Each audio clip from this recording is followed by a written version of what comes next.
Sikiliza Bwana Mtume anasemaje kuhusiana na dhikri hii.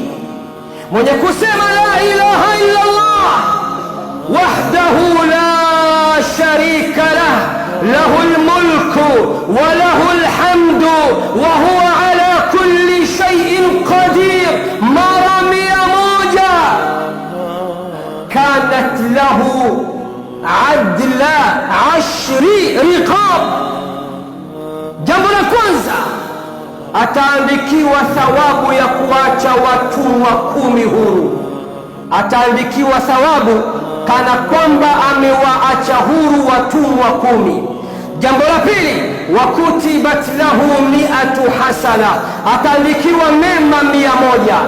Jambo la tatu, wamuhiyat anhu 100 sayyi'a, atafutiwa madhambi 100.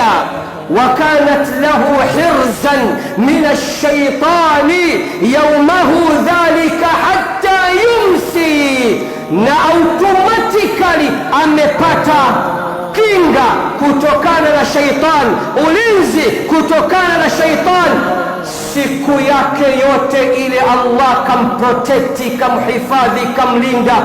Shaitani wala jini hawezi kumsogelea mpaka jioni yake.